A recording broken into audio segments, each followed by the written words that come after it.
주일밤 찬양 예배 우리 주신 하나님의 말씀은 구약성경 출애굽기 3장 14절 말씀입니다. 구약성경 85쪽입니다. 출애굽기 3장 14절 말씀입니다.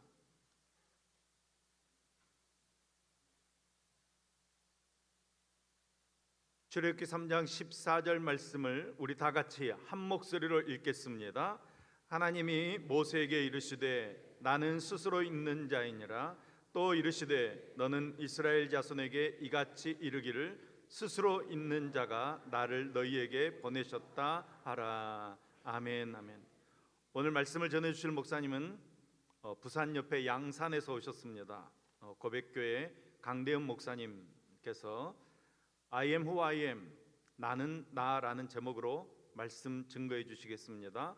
말씀 증거해 주실 때 큰 은혜 받으시기 바랍니다. 목사님 나오실 때 할렐루야로 환영하겠습니다. 할렐루야.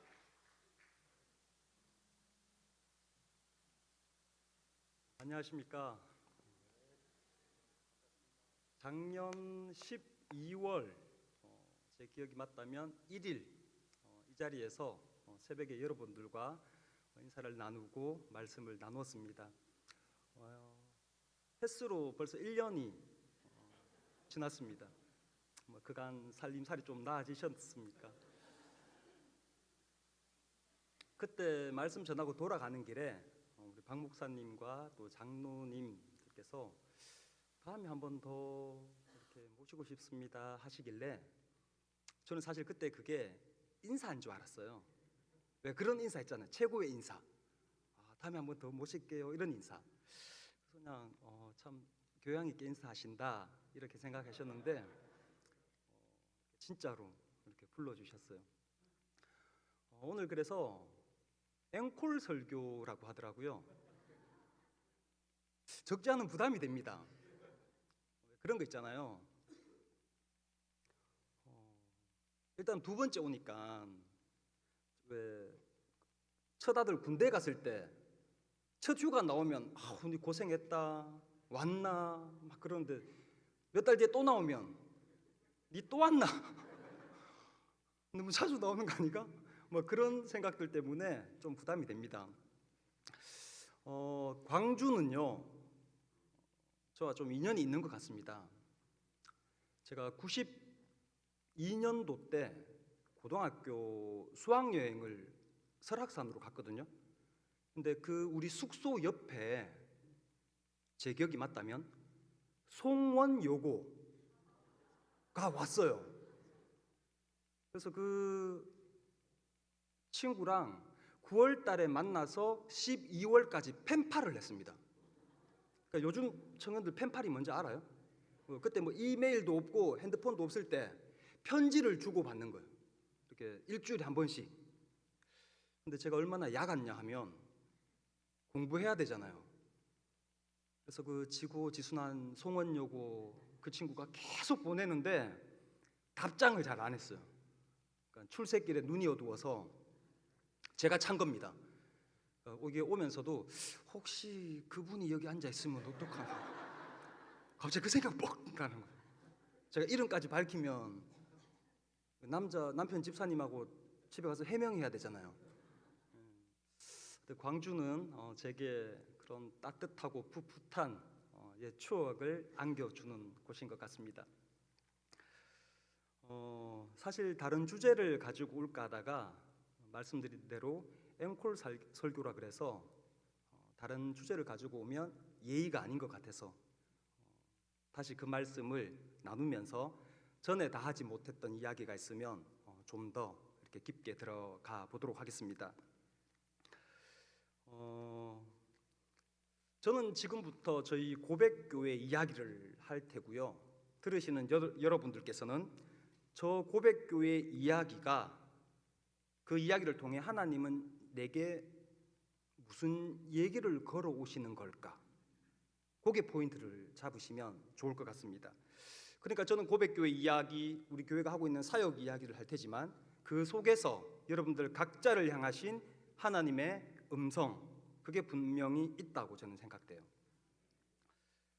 저는 부산 기장에 있습니다. 아까 우리 박 목사님께서 양산에 있다. 근데 양산은 사택이고요. 기장군의 아주 작은 교회를 담임하고 있습니다. 개척한 지는 횟수로 7년, 그러니까 만 6년 된 교회고요. 근데 감사하게도 이제 고백교회라고 하면 저희 지역에서 크고 작은 교회에서 한 번씩 다 와 볼 정도의 교회가 됐어요. 그리고 그 교회 주변 사람들은 고백교회라면 그 교회 장학 선교하는 교회지, 그 교회 대한은행 하는 교회지, 그 교회 공유 공간 하면서 공간 나누는 교회야, 이렇게 안 믿는 사람들도 이제는 어렴풋이 얘기할 수 있는 그런 키워드를 갖게 됐습니다. 먼저 저희 고백교회가 하는 일 중에 장학 사역입니다. 이 사역이 뭐냐면 교회가 위치한 저희 지역에 한부모 가정, 조손 가정, 복지 사각지대에 있는 이 자녀들을 공부시키는 일이에요. 다시 말해서 매달 이 아이들의 학원비를 교회가 결제를 합니다. 사실 상가에서 월세 내고 예배 드리는 교회가 이 무슨 수로 이 많은 아이들 학원비를 감당하겠습니까? 초등학생 한 명만 해도 평균 한 과목에 17만 원, 중학생은 20만 원, 고등학생은 30만 원 이상이에요. 또 미대 입시 준비하는 고3은요, 그 학원비가 우리가 생각하는 거 이상이에요. 한 달에 80만 원도 싼 거예요. 그거를 저희 고백교회가 계속 장학금으로 지급하고 있었고, 또 지금도 그 사역을 왕성하게 이끌어가고 있습니다. 뒤에 이야기하겠지만 이 사역이 할 수 있었던 배경에는 어떤 중요한 포인트가 있었어요. 그때 그 사건, 그때 그 일이 아니었다면 저도 이거 엄두를 못 내는 거죠. 월세 내기 바쁜데 무슨 장학금이야. 근데 그때 그 사건, 이 사역의 시작은 이랬어요. 이제 우리 고백교회가 정신을 차리고 뭔가 사역을 좀 해봐야 되겠는데 어떤 사역을 하면 좋을까 하다가 마침 저녁 7시 뉴스에, 지역 뉴스에 이런 방송이 하나 나왔습니다. 임대 아파트 사는 아이들이 민간 아파트를 못 지나가도록 해야 된다. 그래서 막 피켓 들고 난리가 났어요. 저희 교회 그 동네에서. 그러니까 한 초등학교를 두고 신축 민간 아파트가 이제 입주를 한 거죠. 근데 그 옆에는 원래 있던 임대 아파트가 있었던 겁니다. 그래서 임대 아파트 아이들이 아침에 등교를 하려면 가장 빠른 길은 신축 아파트 가로질러 가면 되는데 입주민들이 반대를 하네요. 그 뉴스 보고 마음이 굉장히 안 좋더라고요. 물론 제가 모르는 이유도 있을 겁니다. 신축 아파트에 새롭게 이사하신 분들 입장만 보면 이해가 가는 수도 있어요.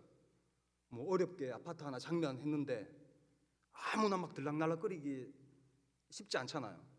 100번 이해 갑니다. 근데요, 이런 이해가 우리 어른들 사이에서는 통용이 될 줄 몰라도 사실 아이들이 뭔 잘못이고 뭘 알겠어요.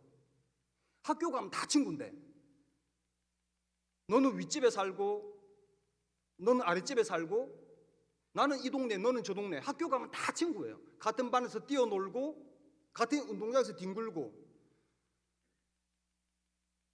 근데 누구는 아침에 이렇게 오고 누구는 뻔히 길이 보이는데도 한두 동이 아니라 단지 전체를 빙 둘러서 가야 된다면, 좀 더 실감 나게 해드릴까요?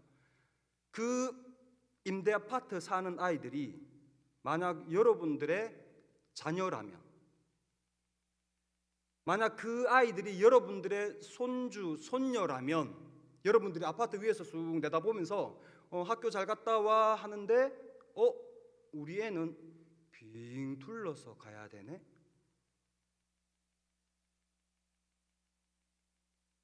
그래서 먹먹한 마음에 학교 복지과, 군청 복지과에다가 막 전화를 했어요. 제가 좀 어려운 아이들 중에 한부모 가정이나 조성 가정이나 복지 사각지대에 있는 아이들이 있다면 딱 한 가정만 연결해 달라고. 저희가 그 아이들 공부를 좀 시켜보겠습니다, 이렇게 얘기했어요. 모르겠어요. 제가 그때 왜 그렇게 무시무시한 얘기를 꺼내버렸는지. 사실 뭐 여유가 좀 있거나 뭐 꿍쳐놓은 돈이 있어서 그랬는 게 아니라 그때 그 뉴스 보고 뭔가 이렇게 분노가 올라왔던 것 같아요.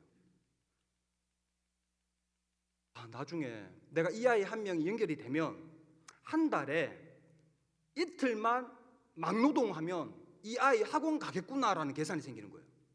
한 달 30일 중에 3일 10분의 1도 아니에요. 한 이틀만 하면 하루 일당이 10만 원이 되더라고 얘기하더라고요. 전화해 보니까 그러면 나 한 이틀만 가면 얘가 공부하겠네. 그 단순한 계산이 딱 맞아 떨어지는 거예요. 그래서 뭐 개척교회 목사 사실 시간 많거든요. 신방 갈 데도 없고 남는 거는 뭐 힘이고. 그래서 이거 한번 해봐야 되겠다 싶어서 그 연결할 아이를 기다리고 있었어요. 드디어 며칠 뒤에 복지과에서 연락이 왔습니다. 목사님, 초등학교 5학년 아이가 있는데 이 집 어머니가 애 둘 키워요. 근데 어머니가 우울증이 너무 심해서 자살 기도를 2번이나 했습니다. 이렇게 집안 내력을 조금 이야기해 주더라고요. 물론 아이는 태어나서 지금껏 학원이라는 곳은 한 번도 가본 적이 없는 거예요. 누나나 동생이나. 학교 마치면 다른 친구들 다 이렇게 봉고차 타고 학원 다니고 그러는데 얘들은 학교 마치면 어두컴컴한 그 빌라 반지하로 그냥 들어와서 엄마 일 끝나고 오기를 기다리고 있는 아이들이에요. 이게 참 희한한 거는 제가 이 아이를 만나고 난 뒤에 알게 된 사실인데 제가 늘 자주 본 아이인 거예요. 목사가 교회 갈 때도 봤고 뭐 슈퍼에 장 보러 갈 때도 흔히 봤고 한 번씩 보면 애가 엄마 이렇게 노점을 하는데 리어카를 뒤에서 밀더라고요. 조그만 아이가. 늘 이렇게 외소하고 혼자 다니는 아이를 평소에도 봤는데 그때는 본 게 아니었던 거예요. 그래서 그 아이 만나서 이야기했죠. 이제부터 목사님이 너 공부시켜 줄 건데 뭐 친구들처럼 가고 싶은 학원 있나? 뭐 배우고 싶니? 이렇게 이야기하니까 처음에 애가 뭐 반신반의했던 건지 돈 걱정을 했던 건지 대답을 안 하더라고요. 그래서 이제 하루가 지나고 이틀이 지나고 연락이 왔어요. 유도 학원 가고 싶다 하더라고요. 5학년 남자아이가 목사님 저 유도 학원 가도 되나요? 이렇게 하더라고요. 사실 개인적으로 얘가 좀 공부를 했으면 좋겠다 싶었는데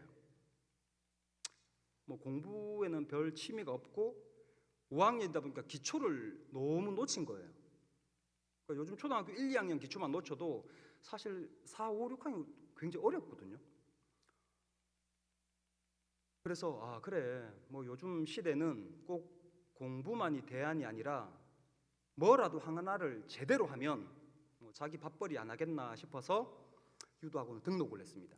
만약에 태권도 했으면요 이 정부에서 주는 스포츠 바우처라는 제도가 있어요. 그걸로 결제하면 되는데 이 유도는 안 되더라고요. 학원마다 다 되는 게 아니더라고요. 그래서 어차피 뭐 각오했으니까 얘를 학원 데리고 가서 우리 고백교회 장학생입니다. 잘 부탁드립니다. 이렇게 얘기하고 다른 얘기는 안 했어요. 괜히 편견을 가질까 봐. 그렇게 보내놓고 지금 얘가 3년이 지났죠. 5학년, 6학년, 중학교 1학년 지나고 올해 중2 되었거든요. 좀 있으면 유도 올 겨울인가 3단이 돼요. 유도가 태권도처럼 이렇게 단증 따는 게 이렇게 빨빨 따는 게 아니에요. 이걸로 그러면 내년에 중3이니까 체육고등학교를 갈 수 있겠죠. 그리고 체육고등학교를 나오면 거의 다 체육대학을 가요. 다시 말해서 여러분 고등학교 되면요 유도 4단이 되는 거예요. 유도 4단이면 사범 자격증이 나옵니다. 경찰, 공무원, 특채 대상이 돼요. 다시 말해서 얘는 못해도 사범으로 살던가 관장으로 살던가 공부를 진로를 그쪽으로 맞춰서 공무원이 되던가 뭔가 뚜렷이 앞으로 가야 될 길이 정해진 거죠.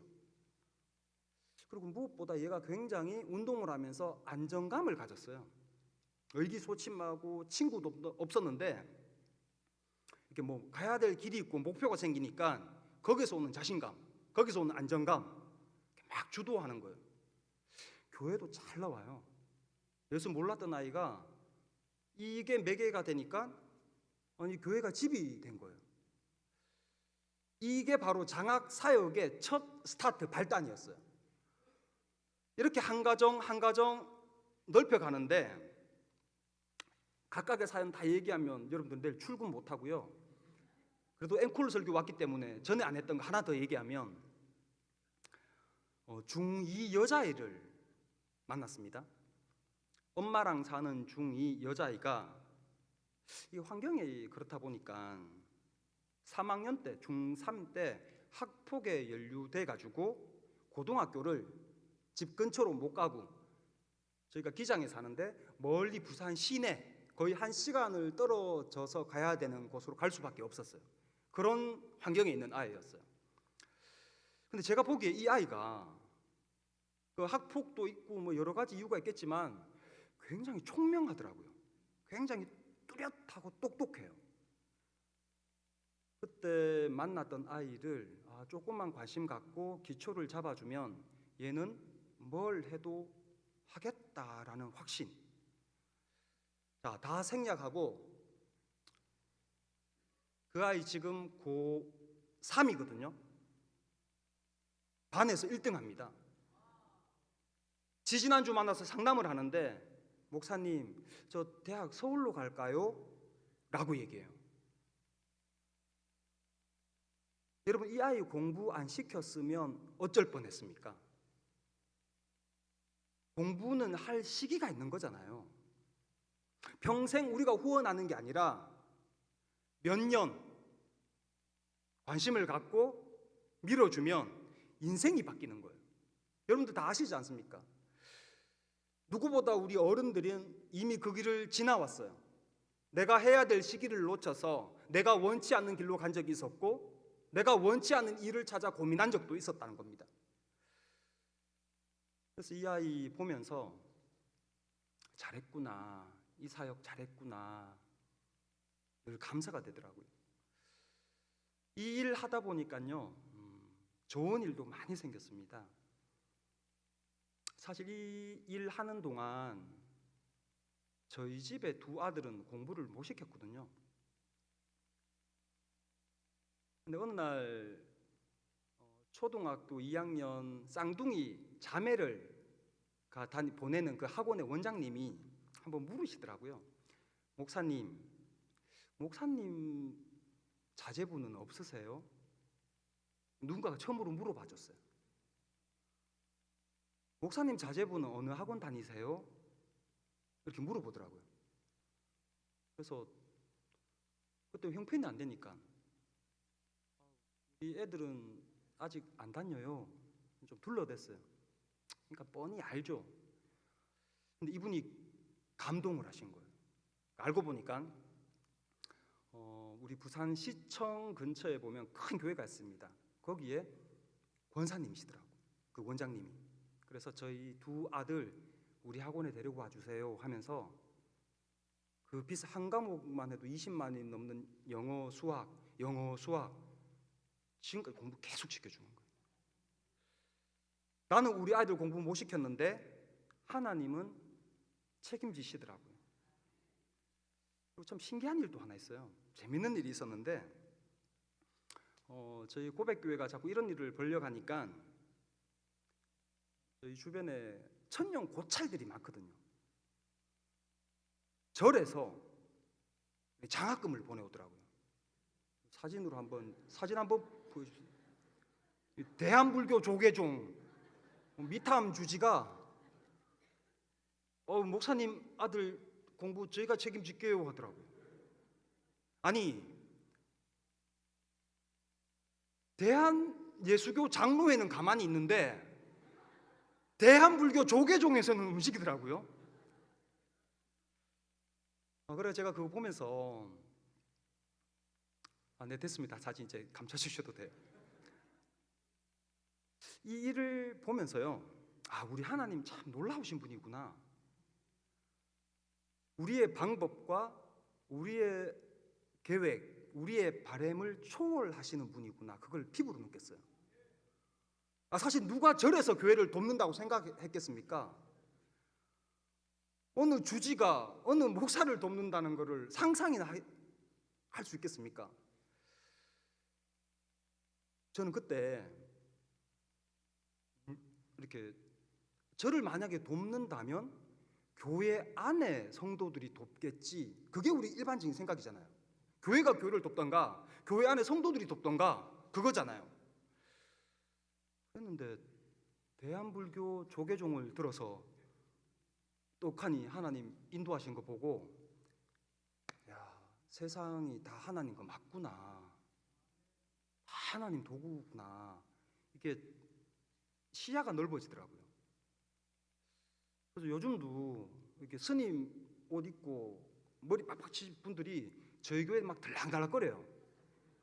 차 한잔하러 오고, 어떤 분들은 저보고 잘하는 짓이다 그러는데 못하는 짓은 아니잖아요. 그거 온다는데 어떡해요. 이렇게 장학 사역 때문에 드디어 또 하나가 나오게 된 사역이 대한은행 사역이었어요. 대한은행. 은행은 은행인데 기존의 은행을 대안할 수 있는 은행을 저희가 만들었습니다. 이게 뭐냐면요, 보통 은행은 이렇게 대출을 하면 이자를 줘야 되는 거잖아요. 그게 은행의 생리잖아요. 근데 저희는 많은 대출은 안 되지만 최대 300만 원 소액 대출이 돼요. 대신 무이자로 장기 상환입니다.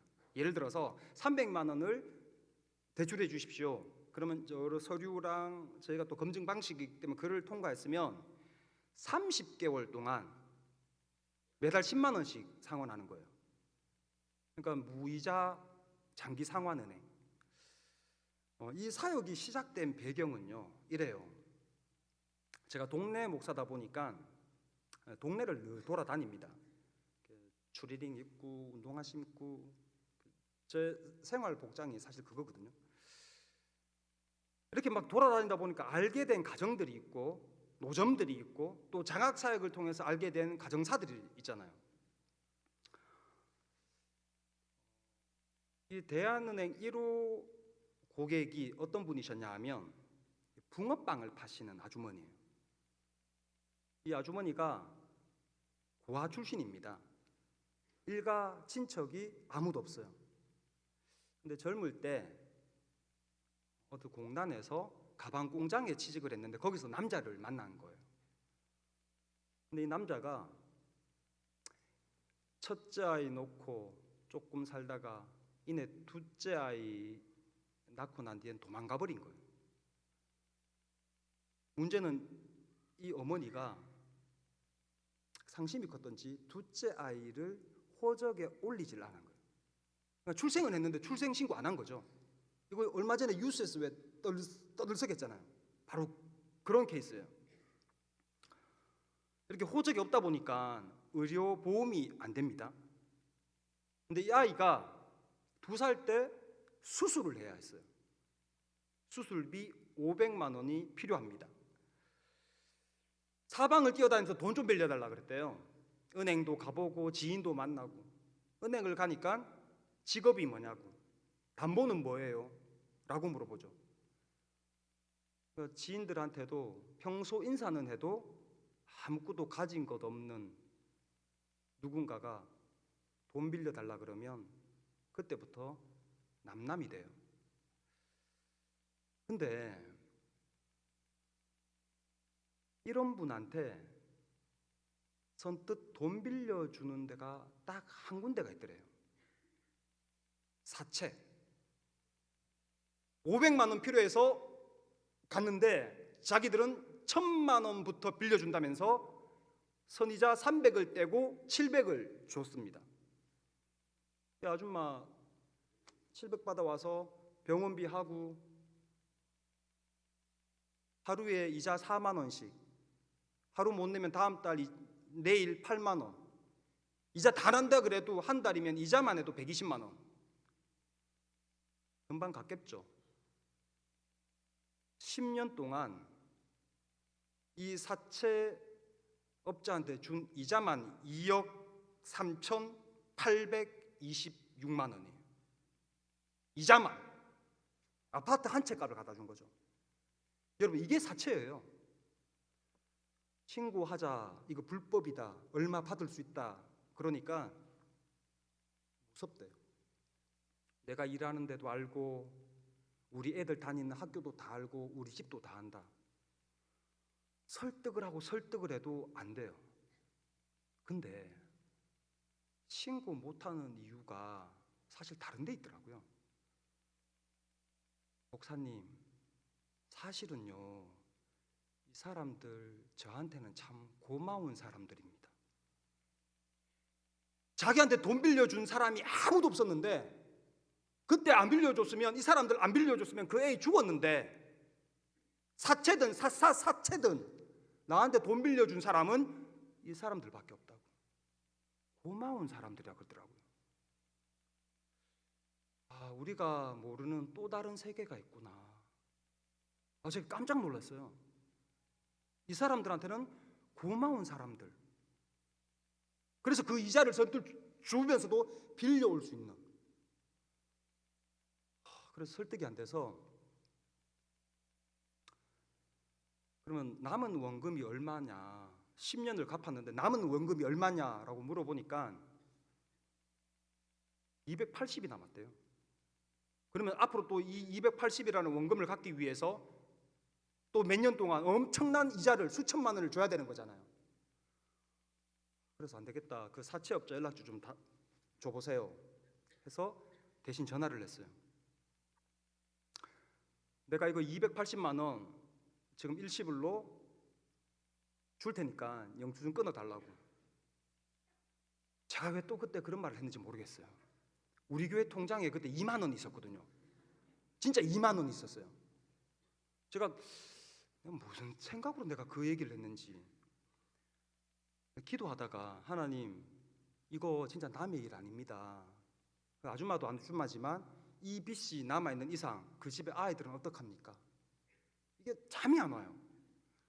그래서 우리 교회 통장 제 손에 꼭 잡고 혼자 기도했어요. 하나님, 이거 도와달라고. 근데 문득 성경 한 구절이 기억이 나요. 꾸어주되 이자 받지 말라. 우리 잠언서에서 자주 등장하는 꾸어주되 이자를 받지 말라. 그래서 다음 날 그 말씀 붙들고 이 어머니한테, 이 아주머니한테 찾아갔어요.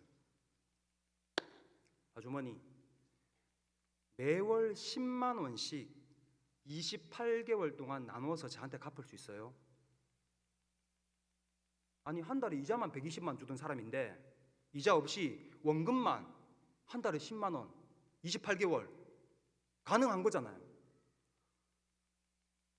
그래서 제 지인들한테 전화하기 시작했습니다. 다시 말해서 쉽게 설명을 하면 28명한테 전화를 해서 10만 원씩 빌려달라 그랬어요.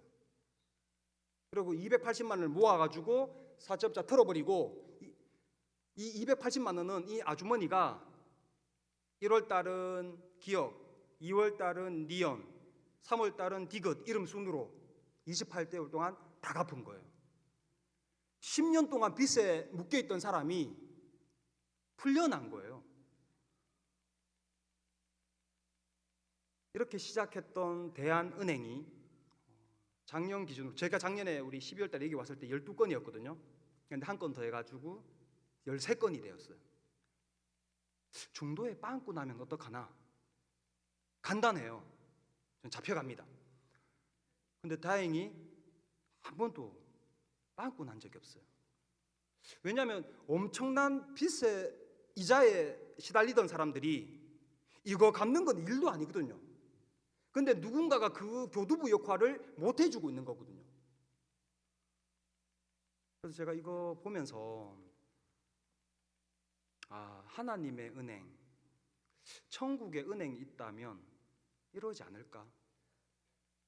우리 그렇잖아요. 내가 이자만 안 받는다 생각하면, 그리고 내가 빌려준 돈이 돌아온다고만 생각하면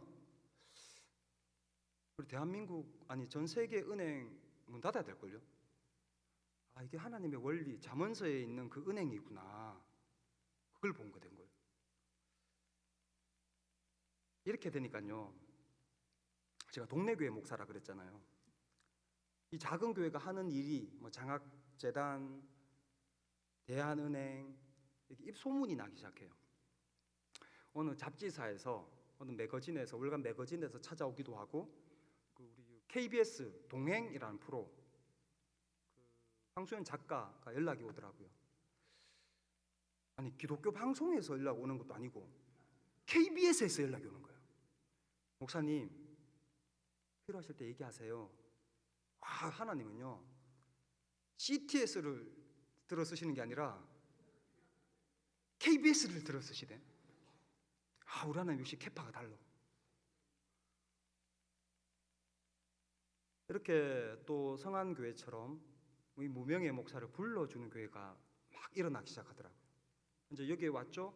또 이제 가면 경주제일교회, 간포 계속 가야 되는 거예요. 근데 보니까 한 교회 왔다가 가고 한 교회 왔다 가면 이게 말씀을 전하고 끝나는 게 아니라 그 교회에서 목사님이 목사님 우리 성도님들이 몇 명이 한 달에 10,000원이라도 한대. 그래서 이렇게 또 하나를 세워가고 그래서 장학재단, 대한은행 이게 움직여질 수 있는 원동력이 된 거예요.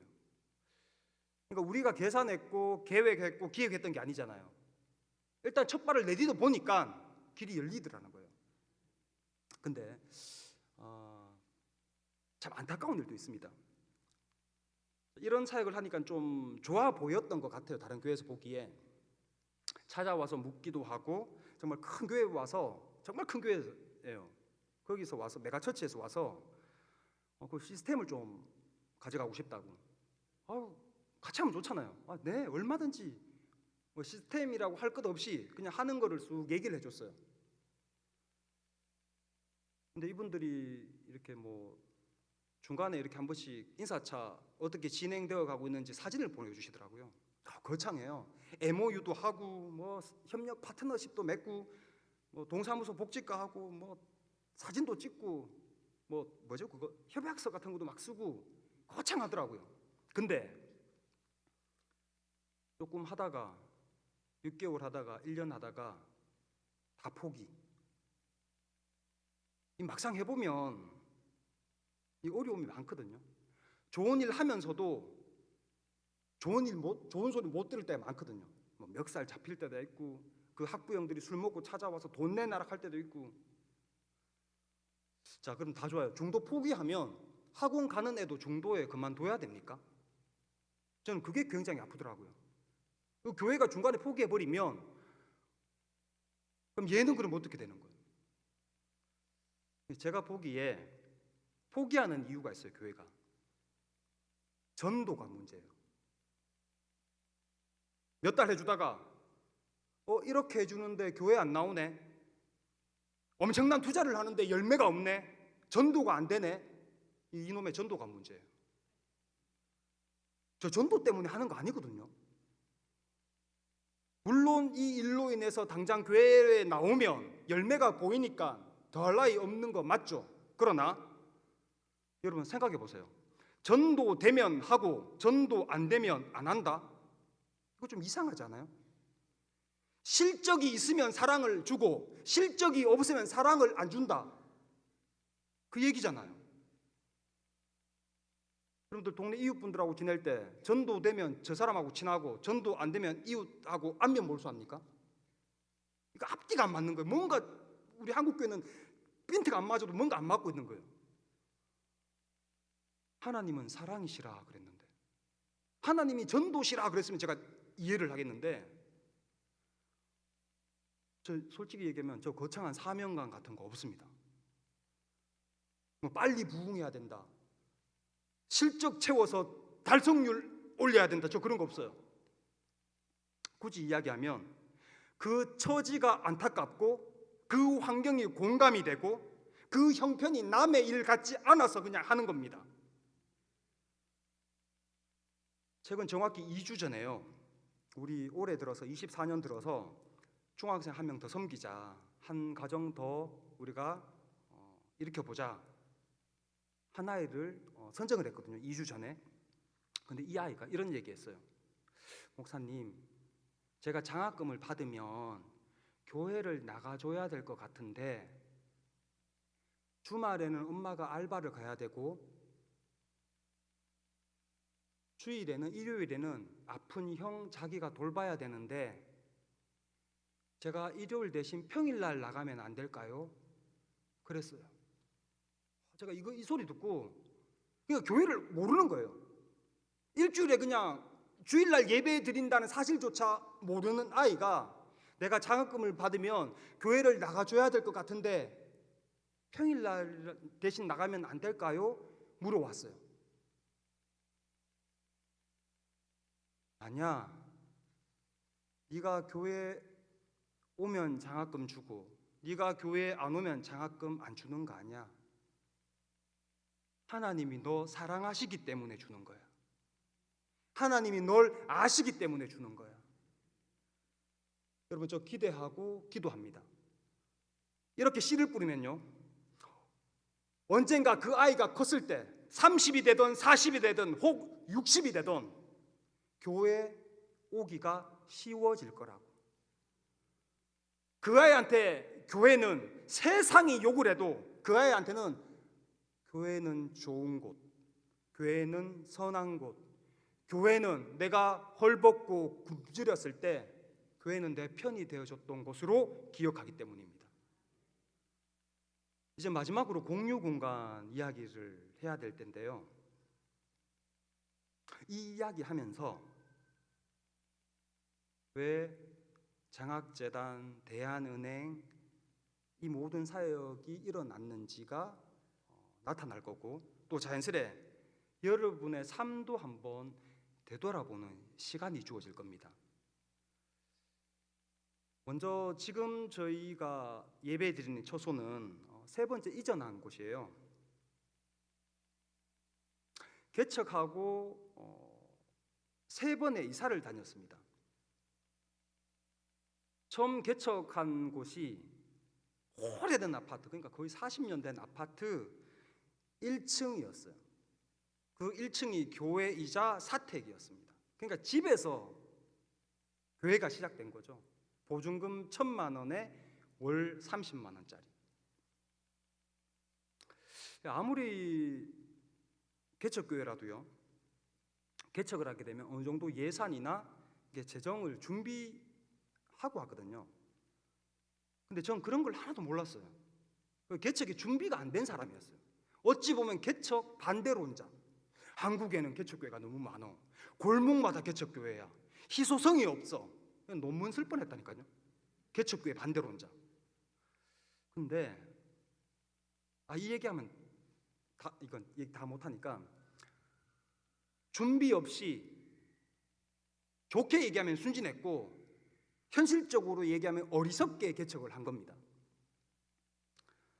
환경이 그러니까 제가 할 수 있는 것은 최선을 다하는 것밖에 없어요.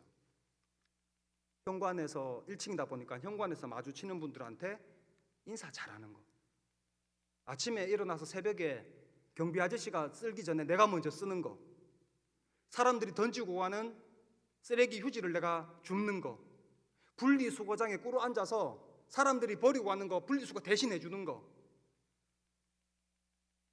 이렇게 인사하고 마당 쓸고 분리수거장에서 전도 아닌 전도를 하고 돌아다니니까 드디어 한 달이 지나고 두 달이 지나니까 물어오는 사람이 있었어요.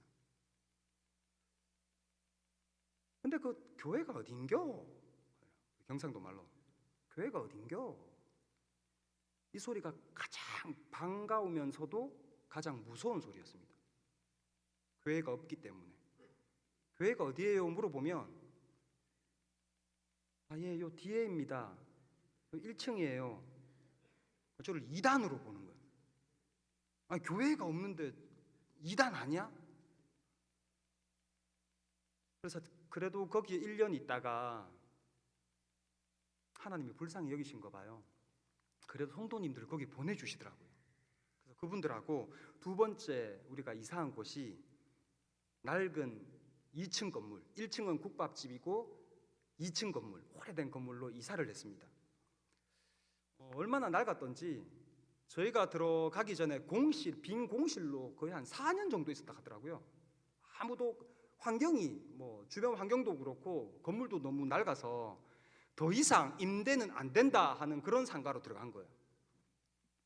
그래도 처음으로 왜 예배 공간이 별도로 생겼잖아요. 신이 났습니다. 가진 게 없으니까 인테리어는 못하고 저희 교회 분 중에 수도 공사 하시는 분이 있었어요. 그분하고 저랑 이쪽 문을 떼가지고 저쪽 문에 달고 저쪽 문을 떼가지고 사무실 문 만들고 문 살 돈도 없는 거죠. 기존에 있는 거를 뜯어가지고 붙이고 페인트 사서 바르고 커튼은 이렇게 누가 헌옷함에 넣어놓은 게 큰 커튼이 있더라고요. 파란색. 그거를 주워와가지고 빨고 뒤에 강단 뒤에 하늘색 커튼을 내렸어요. 예배실이 생겼으니까 왜 성구와 집기도 필요하잖아요. 의자와 강대상은 저 교회에서 얻어오고 주방 비품은 또 다른 교회에서 갖고 오고, 그러니까 석유 난로는 순복음교회, 선풍기는 감리교, 이렇게 다 갖다 놓고 보니까 구색은 되는데 이거 완전 거지 소굴인 거예요. 구색 있는 건 다 있어요. 강대상도 있고 장의자도 있고 우리도 없는 거 없어요. 근데 뭔가 이상해. 이 기도의 굴이 아니라 이건 거지 소굴인 거예요. 색상도 규격도 엉망이. 비가 오면 양동이 5개를 코너별로 또 중앙에 다 갖다 놔야 됐고요. 우리 어른들 아시죠? 옛날 알루미늄 샤시 옛날 거는 틈이 왜 굉장히 커서 거기에 신문지 휴지 막 꼽아야 하지만 우풍이 안 들어오는 비닐 막 치고, 그게 교회였습니다. 어떤 날 저희 건넌 마을에 신도시에 저희 시찰에 어느 교회가 개척 입당 예배 드린다고 이렇게 초대장을 보냈더라고요. 축하해야 되죠. 가서 딱 보는데 그 교회가 너무 환하고, 개척교회인데도 그거는 상가를 2층 쓰고 3층 쓰고 막 그러더라고요. 너무 환하고 예쁘고 아늑하더라고요. 제가 충격받고 놀랐는 게 뭐냐 하면 그 목사님 목양실 별도로 되어 있는데 문을 딱 열어보니까 목양실에 그레이색 카페트가 깔리는 거예요. 제가 구두를 몰래 벗고 제 발가락 하나를 거기 싹 넣어봤어요. 혹시나더라고. 나도 목사인데. 그래 그거 다 보고 저희 교회 들어왔는데 우중충충하고 습기 차고, 그때 제가 뭘 봤냐 하면 장의자에 앉아갖고 이렇게 툭 울랑말랑하면서 풀이 쭉 주고 있는데 장의자 밑에 곱등이하고 바퀴벌레가 싸우는 거예요. 근데 기가 차더라고요. 나 이래 살아야 되나? 여러분 그 교회 외부 바퀴벌레는요 집에 바퀴벌레하고 차원이 다른 거예요. 얘들 초능력자, 어른 손가락만한 게 검은 거 있잖아요. 여집사님들 잘 못 보신 것 같은데 한 마리 갖고 와야 되는데 이거는. 여러분들 지금 만약에 지금 장의자 앉아 계시잖아요.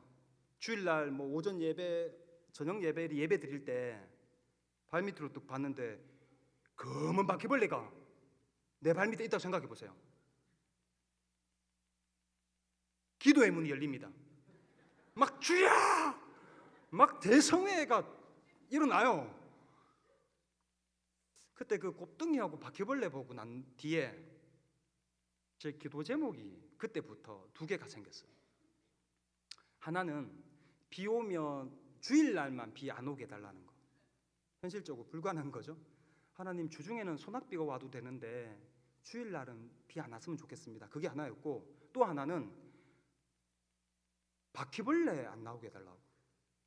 근데 이 기도는 중간에 바뀌었어요. 주중에는 나와도 되는데 주일날만 안 나오게 해달라고. 그래도 어쩌겠어요. 1층 아파트 있었을 때보다 별도의 공간이 생겼으니까 그래도 감사했습니다. 말은 지금 이렇게 하지만 그때 감사가 충만했어요. 우리 아이들한테는 막 곱등이 보면 귀뚜라미라고 속이고, 아이고 귀뚜라미야. 저도 만지기 싫은데 귀뚜라미니까 만져야 되잖아요. 귀뚜라미야 던져놓고 굉장히 열심히 했던 것 같아요. 그 두 번째 예배 처소에서 예배도 많이 드렸고, 개척교회지만 새벽 예배, 수요 예배, 금요 철야, 토요 성경 공부, 주일 1부, 주일 2부 제가 할 수 있는 거는 다 했던 것 같아요. 그리고 주중에 노방전도도 커피 전도도 해보고, 특히 아파트 전도가 있는데 이거 제가 저번에 얘기 안 했던 것 같아요. 우리 아내랑 이거 얘기했구나. 저희 아내랑 아파트를 1만 세대를 이렇게 전도지를 만들어서 아파트 문에다가 다 붙이고 다녔는데요. 왜 신도시 아파트들은 이 비번이 있어서 못 들어가잖아요. 그래서 저희가 있는 지역은 그만큼 빈민촌이에요. 1만 세대가 있어도 그냥 다 들어갑니다. 하나의 감사한 거죠. 근데 저도 알아요. 엘리베이터 타고 15층 올라갔다가 내려오면서 붙이면 편해요. 근데 그래 안 했어요. 1층부터 2층, 3층 올라가면서 다 붙였어요. 왜? 저도 그게 비효율적이고 비생산적인 거 알거든요. 사실 그거 붙여갖고 누가 오는 사람도 없어요. 또 내려올 때 붙이든 올라갈 때 붙이든 별 상관없어요. 붙이기만 하면 되는 거예요. 근데 왜 그렇게 했냐면, 혹시 그렇게 하면 1층에서 2층, 3층 계단 밟고 붙이고 올라가면 하나님이 나를 조금 불쌍하게 봐주실까 봐. 그거 하나가 이유였어요. 15층 올라갔다 내려와서 붙일 수 있죠. 근데 내가 혹시 1층에서 2층, 3층, 15층까지 올라가면서 붙이면 하나님이 대언하 하실까 봐. 제일 미안했던 게 저희 아내한테 정말 미안했습니다. 저희 아내 정말 예쁘거든요. 제가 목사 될 줄 모르고 자기가 사모 될 줄 모르고 결혼한 사람이에요.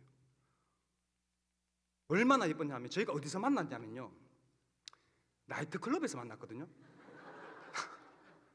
우리 아내가 얼마나 예뻤냐, 그 나이트에서 제일 예뻤어요. 뼈 닦고도 신고 춤을 얼마나 잘 추냐. 죽순이도 그런 죽순이가 없었어요. 근데 제가 거기서 너무 예쁘다. 저도 그때 직장인이었으니까. 뒤에 그렇게 해서 밖에서 따로 만났는데 이 여자가 이중인격이에요. 식당에서 또 식기도를 하더라고요. 이게 밥 나오면 이렇게 기도하고. 헷갈렸습니다. 근데 알고 보니까, 그렇게 교제에 가는데 알고 보니까 자기도 목사님 딸이고 저도 목회자 아들이고 서로 신분을 속이며 살아가고 있는 거예요. 그러니까 우리가 연애할 때 우리는 주로 이런 대화를 나눴습니다. 니 왜 그래 사는데? 그럼 너는 왜 그래 사는데? 니도 예수 믿나? 이렇게 해서 결혼을 했죠. 부교육자 시절에 우리 참 권위 있는 우리 담임 목사님께서, 그때 제가 큰 교회 부목사였거든요. 부교육자들이 많았는데 담임 목사님이 우리 부목사님들 사모님 어떻게 만나셨냐고 이렇게 물어보시더라고요.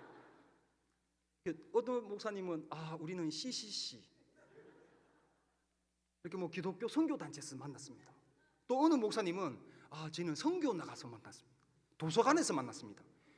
어떤 분은 그 유학 가서, 강 목사님은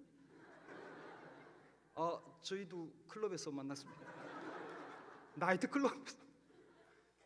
그 목사님이 막 굉장히 이렇게 보수적이고 거룩하신 분이라서 본인이 물어보고 본인이 어쩔 줄 몰라. 제가 왜 이렇게 얘기하냐? 여기 청년들 계시죠? 혹시 배필이 필요하면 멀리 가지 말고 가까운 나이트를 가면 거기 종류별로 다 있어요. 종류별로. 장로님 아들, 권사님 딸, 목사님 딸, 종류별로 그 이제 도안이라니까. 그리고 특히 자매님들은 마음에 드는 형제가 있잖아요. 저게 내 배필 됐으면 좋겠다 싶잖아. 그러면 끌고 식당을 가요. 식기도를 하는 거예요. 밥 앞에서 기도를 하면 그 놈이 넘어옵니다. 제가 증인이에요. 이랬던 우리 아내가 어느 날 보니까 아파트 전도를 하면서 명품 백 대신 까만 비닐봉다리 안에 전도지를 가득 넣어가지고 막 올라가면서 붙이고 막 극하고 있더라고요. 하나님께서 보신 게 맞아요. 그래서 어떤 일이 일어났나? 그 지역, 그 빈민촌 아이들 우리가 다 접수했어요. 우리 사진 한번 보여주실래요? 그때 그 지역, 저 퍼른 커튼은 앞에 말고 넘어가면 안 됩니다. 앞에 거 처음에 거 한번 보여주세요. 아이들 나오는 다음 전에 거. 요 아이들이 감사합니다. 내려주세요. 저희가 그 지역에 있는 아동들이란 아동은 다 쓰러 왔어요. 큰 교회도 아동부가 없었어요. 하나님 보신다니까요. 근데 기가 찬 거는 이렇게 교회를 꾸려가고 있는데 코로나가 터진 거예요. 공무원들이 와서 예배 못 드린다 그러고, 특히 개척교회 저희 같은 교회 허름하고 누추한 데는 뭔가 이렇게 혐오시설로 보는 제가 느낌을 좀 받았거든요. 뭔가 좀 깨끗하고 갖추어져 있으면 위생적이라도 뭔가 이렇게 안도가 될 것 같은데, 제가 봐도 뭐 곱등이 나오고 바퀴벌리 나오고 이러니까. 그리고 가장 힘들었던 게 그 와중에 신천지 사태가 일어났잖아요. 그리고 또 신천지 사태 일어나고 난 뒤에 뭐가 일어난지 혹시 기억나세요? 이거 얘기하면 혹시나 여기 그런 분이 있는가 모르겠는데, 극우 세력들이 광화문 집회한다고 기독교가 완전 욕 엄청나게 얻어먹는, 제가 혹시 좀 용서해 주세요. 그 제 성향이기 때문에. 우리 지역에 이렇게 목사님들하고 뭐 얽히고 설켜 있는 지역의 유지들하고 뭐 극우 집회하고 막 그쪽 당을 갖다가 올리고 그러더라고요. 그래서 제가 죄송해요. 그거 아닙니다. 그거 틀렸어요. 라고 얘기를 했어요. 그 빨간당 틀렸습니다. 정치적 소교를 솔직히 밝혔어요. 그랬더니 날벼락이 떨어졌어요. 이 건물주는 교회를 안 다니는데 제가 보수가 아니기 때문에 계약을 연장을 못 해주겠대요. 나 그 광화문 그것 때문에 아니라 그랬는데 교회가 쫓겨나게 된 거예요. 그러니까 뭐 코로나 터졌지, 신천지 일어났지, 광화문 집회, 그 타격이 개척교회 같은 저희들한테는 누구는 심심해서 돌 던지지만 그 돌에 우리는 맞아 죽는 거거든요. 길바닥에 놨는 게 기정사실이 됐어요. 이제 갈 곳도 없고 있을 곳도 없고, 그 아까 아이들 막 모아서 정말 재밌게 예배를 드리고 있는데, 그래서 그날 밤에 우리 집에 두 아들 자는 거 보고 아내가 저 방에 있는 거 보고 저 밤에 혼자 걸어서 마지막 떠나야 될 교회로 왔어요. 제 손에 뭐가 들려 있었냐면 큰 해머 망치가 들려 있었습니다. 부수기 시작했어요. 앞에 강단도 부수고 강대상도 부수고 얻어왔던 장의자도 부수고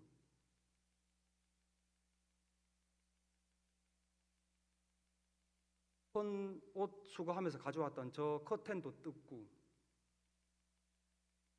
장의자 다 부수니까 이 나무 조각 그거 어떡해요? 그 다음날 부산에 가나안 금식 기도원이 있거든요. 거기에 전화해서 기도원 같은 데는 땔감으로 쓰니까 이거 가져가시라고. 다음날에 트럭이 와서 우리 고백교회 장의자 다 때려 부신 거 땔감으로 쓴다고 갖고 갔어요. 그거 지켜보는데요, 정말 고통스럽더라고요.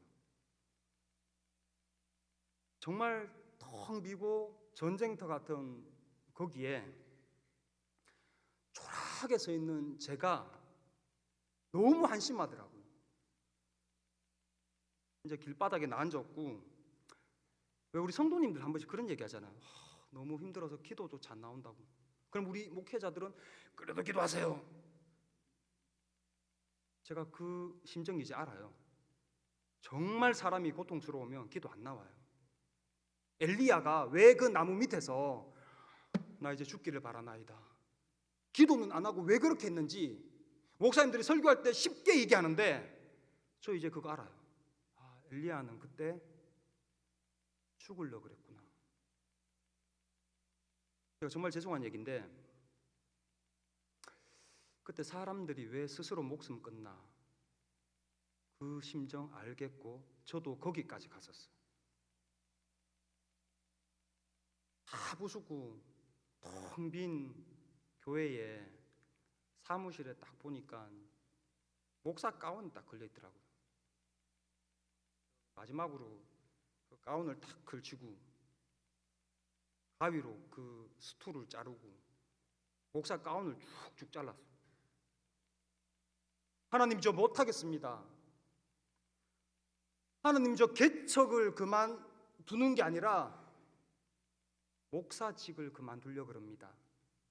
나 너무 힘들어요.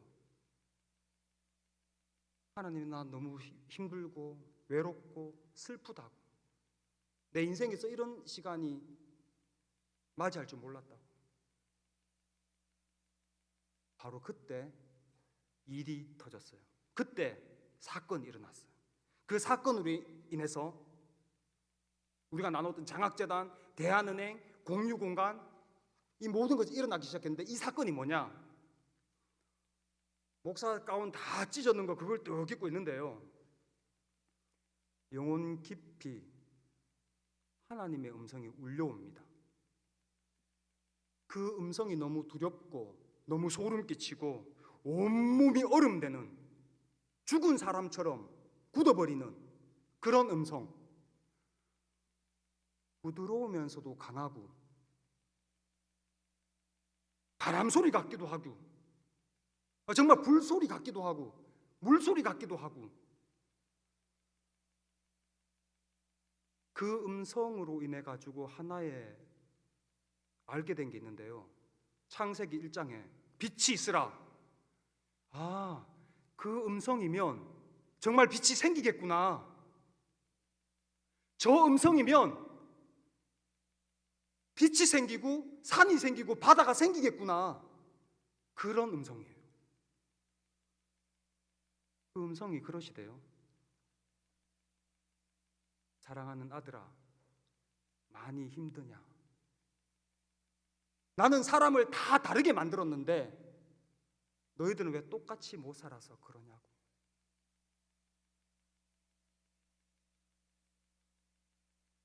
그 음성 듣고 제가 돌아보니까요, 진짜 그래요. 모르겠어요. 지금 이 음성 얘기하면 저 신비주의 아니야? 제가 부교육자 때 사실 그랬어요. 누군가가 부흥사가 오면 그 당시에 부흥사들이 많이 왔거든요. 이런 얘기하면 놀고 있네. 제가 그랬던 사람이에요. 근데 저는 이제 죽으라면 죽을 수도 있어요. 살아계신 하나님의 음성이기 때문에, 부인할 수가 없기 때문에. 사랑하는 아들아, 나는 사람을 다 다르게 만들었는데 너희는 왜 똑같이 못 살아서 안달이냐고, 안 힘드냐고.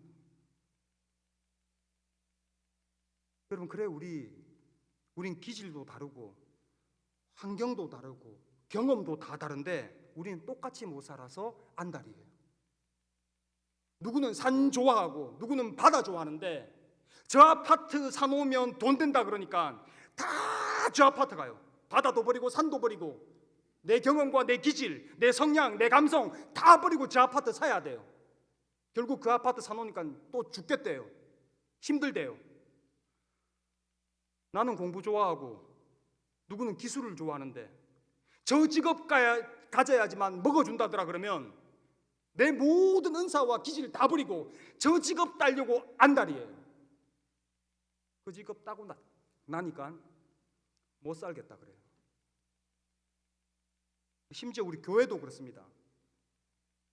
저 교회가 저렇게 하면 부흥한다더라. 그러면요, 각 교회가 가진 은사와 각 교회가 가진 특성과 각 교회의 전통과 관례를 다 버리고 저거야, 저래야 부흥해.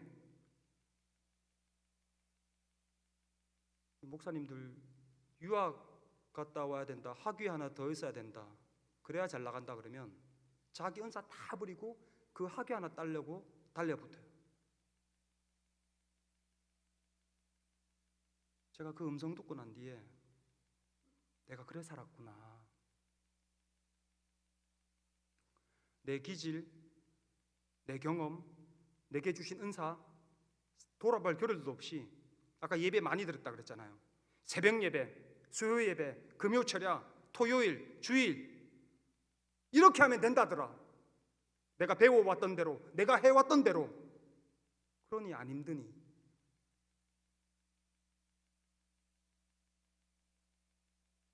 저를 한번 돌아보는 시간이었어요. 나는 뭘 잘할까? 내 관심사는 뭐지? 나는 태어나서 지금까지 남들보다 내가 잘하는 거, 내 경험은 뭐가 있을까? 하나님은 다 다르게 만드셨는데 그걸로 교회를 세워가고 그걸로 하나님 앞에 영광 돌리면 되는데 나 왜 그래 못했을까? 이런 고백과 눈물 속에 하나님은 일을 만들고 계시더라고요. 그 다음 날부터 어떤 일이 생겼냐면요, 길바닥에 나앉아 있는 이 신세 앞에 제가 뭐 노예나 시찰에 우리 교회 쫓겨난다, 길바닥에 나앉았다 이런 얘기 한 적 없거든요. 그런 얘기 할 줄도 몰랐고, 뭐 노예나 시찰에서 뭐 도움이 온다는 그런 것도 제도도 모르는 상태였어요.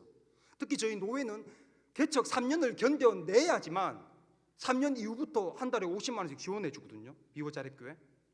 근데 3년이 안 됐기 때문에 아무것도 몰랐어요. 근데 노회, 시찰에, 제가 부목으로 있던 교회, 여전도회, 연합회, 장로회 다 들고 일어났어요. 야, 저 고백교회 강대원 목사 길바닥에 앉는단다. 막 모금을 하시더라고요. 그래서 한 달 사이에 엄청난 돈이 막 두두두두 막 모여요. 그래서 그 허름한 바퀴벌레 곱등이 사오던 곳, 비 내리던 곳, 거기서도 쫓겨났던데 하나님께서 어떤 곳을 만들어 주셨냐 하면, 우리 사진 한번 보여주시겠습니까? 지금 있는 저희가, 다음요, 여기가 예배실이고요. 다음요, 여기가 다목적홀입니다. 또 다음 보여주세요. 이게 개척교회예요. 스타벅스 저리 가라예요. 또 다음 한번 보여주세요. 여기가 성경 공부할 수 있는, 또 다음 하나 보여주세요. 여기 제 사무실요. 스타벅스 좋아해서 똑같이 색깔 따라 했어요. 녹색, 한이 져서. 네, 다음 뭐 나오나요? 네, 우리 앞에 강단입니다. 저 강단 다 대리석이고요. 저 벽도 다 대리석이에요. 네, 내려주십시오.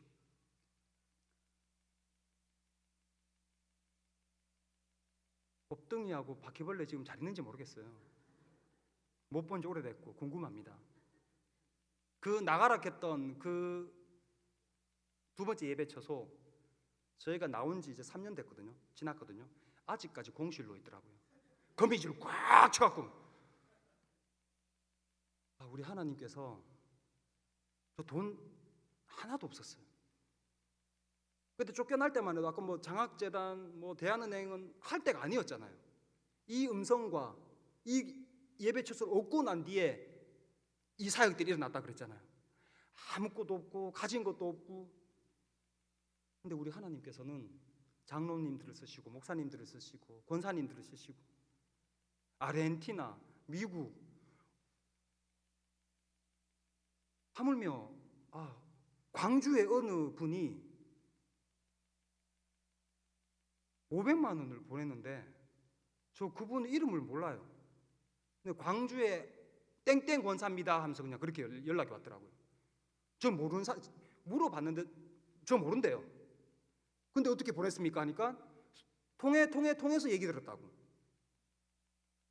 부산에서 일어나는 일을 모르는 분인데 통해 듣고 그랬다예요. 우리 하나님 이렇구나. 대한불교 조계 정도 쓰시는 하나님께서 뭐 성도라고 못 쓰시겠습니까? 그래서 이 공간을 주셔서 그게 너무 감사했어요. 이 공간이 너무 예뻐서 이 공간을 어떻게 할까 하다가 제가 공간이 없어서 쫓겨나 봤잖아요. 이 공간 나 같은 목사가 또 있으면 같이 썼으면 좋겠다 싶어서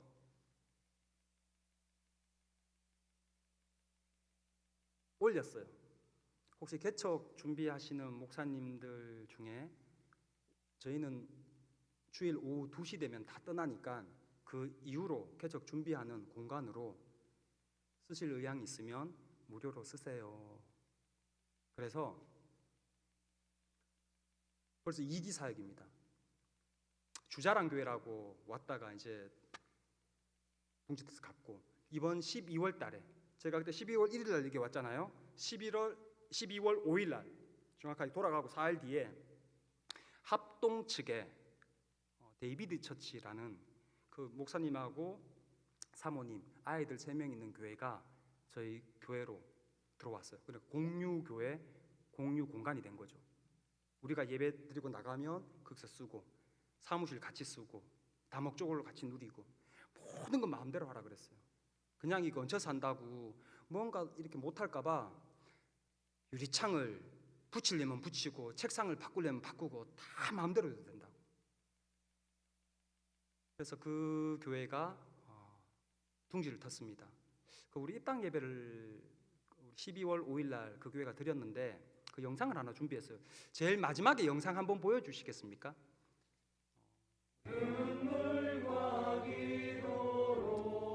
고백교회가 낳은 또 다른 교회입니다.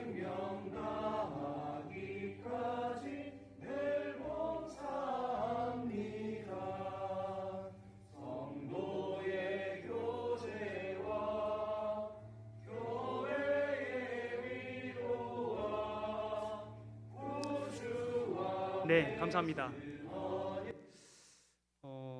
저희 고백교회도 이제 개척교회잖아요. 우리 고백교회를 사람으로 비유하면 이제 겨우 걸음마를 하는 어린 아이와 같은 교회가 될 겁니다. 그러나 지금 우리 교회로 들어온 데이비드 처치는 이제 태어난 갓난아기예요. 그러니까 어린 아이가 갓난아기를 안고 이 세상을 향해 뚜벅뚜벅 걸어가고 있는 겁니다. 여러분 예쁘지 않으세요? 그 교회구나 그런 생각 안 드세요? 제가 하나님의 음성 듣고 장학재단, 대한은행, 공유공간, 교회의 정의가 다시 새로 생긴 거예요. 그리고 무엇보다요 가장 변한 건 저 자신이 변했던 것 같아요. 전에는 제가 부끄럽게 생각했던 것들이 그 하나님을 만나고는 안 부끄럽더라고요, 더 이상. 전에는 제가 감추고 싶었던 것들이 오히려 지금은 하나님의 사역의 도구로 사용하신다는 것을 알게 됐어요. 장학 사역 왜 했냐고요? 제가 조선 가정에서 자랐거든요. 아버지는 목회하신다고 사역하시다가 교통사고가 나서 장애인이 되시고, 어머니는 돌아가시고 할머니 밑에서 자랐거든요. 너무 가난해서 어릴 때는 그게 숨기고 싶은 과거였어요. 아버지가 가여웠지만 한편으로는 원망의 대상이었습니다.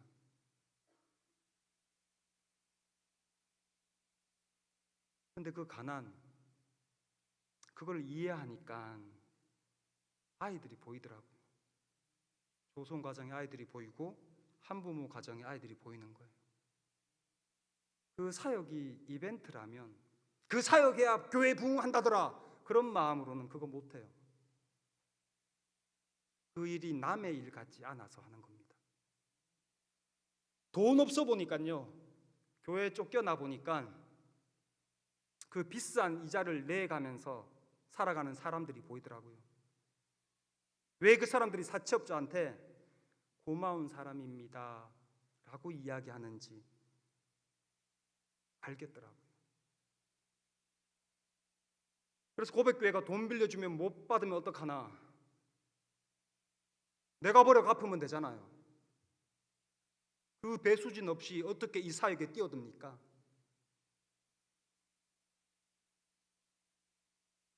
목회?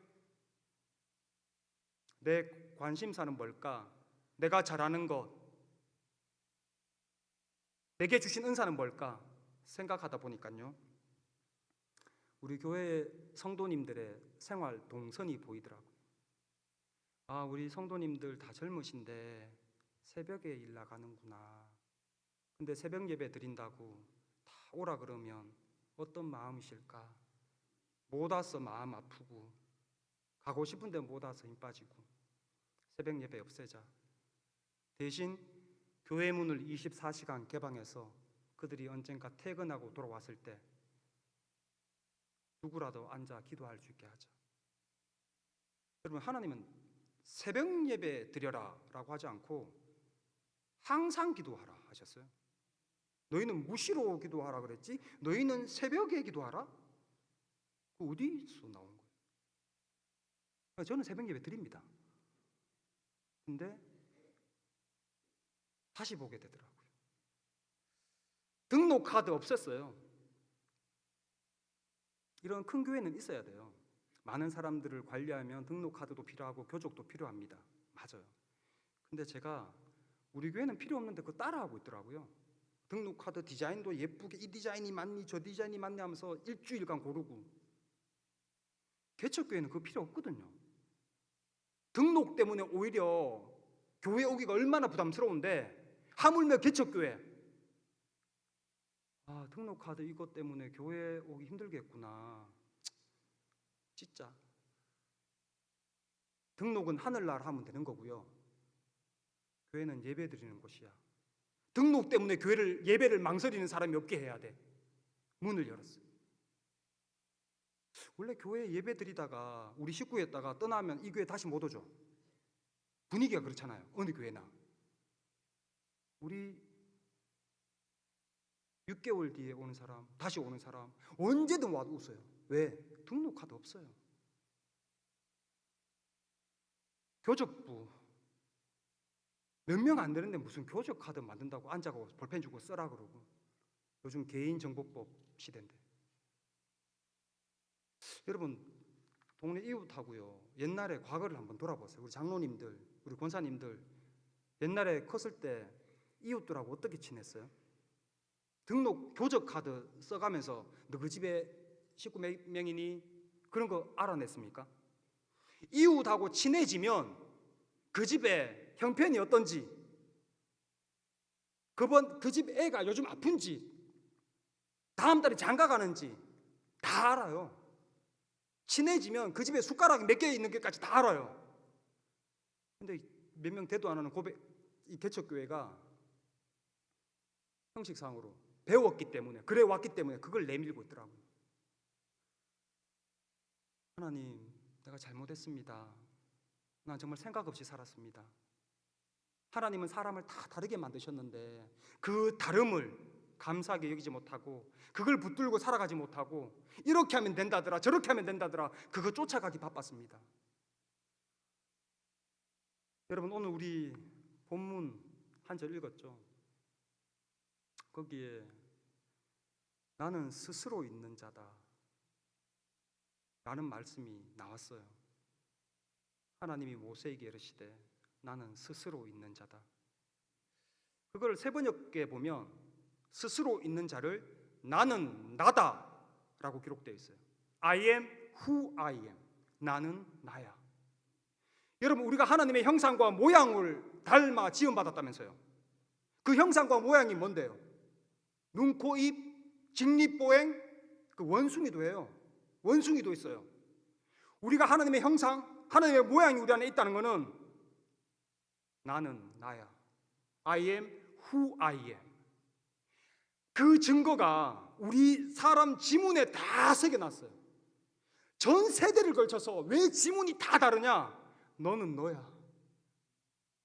너는 세상에 둘도 없는 존귀한 존재고, 너만이 가지고 있는 은사가 있고, 너만이 갖고 있는 감수성과 네가 어디에 태어났으며 그 태어난 자리에서 어떤 경험을 갖고 살았으며, 그 모든 것이 하나님이 우리에게 주신 거예요. 근데 우리는 나는 나가 아니라 내가 네가 되면 좋겠는데, 내가 저 집의 아들이 됐으면 좋겠는데, 내가 저 집 며느리가 되면 좋을까? 그거 따라가고 사는 거예요. 우리가 내가 가진 감성들, 내가 가진 경험들, 그걸 하나님 앞에 붙들고 지혜를 구한다면요, 지금 여러분들이 어깨에 메고 있는 그 수고하고 무거운 짐 내려놓을 수 있게 되리라 믿습니다. 그리고 이제 저는 가야 될 시간이 다가왔습니다. 참 이상한 목사 한 명 왔다 가죠. 여러분들 고백교회 생각나시면 기도해 주시고요. 우리 박 목사님이 늘 이런 얘기 하시더라고요. 네 교회 내 교회가 어디 있냐, 교회가 살아야지. 그 철학이 분명하시더라고요. 저도 광주 성안교회 기도하겠습니다. 여러분들 형제교회로서 같이 응원해 주시고 기도해 주시고, 그리고 언젠가 또 뵐 때 여러분들 살림살이도 많이 늘고, 여러분들 가족들도 행복하고, 시집 갔습니다, 장가 갔습니다, 그런 복된 소식들이 많이 들려오기를 원하고 기도합니다. 잠깐 기도하겠습니다. I am who I am. 스스로 있는 자 하나님 아버지, 그 형상과 모양으로 우리를 만드시고 우리를 이 땅에 보내시니 감사합니다. 하나님, 저희가 하나님을 닮았다 하면서도 하나님을 따라 살아가지 못하고 남을 따라가기에 바빴습니다.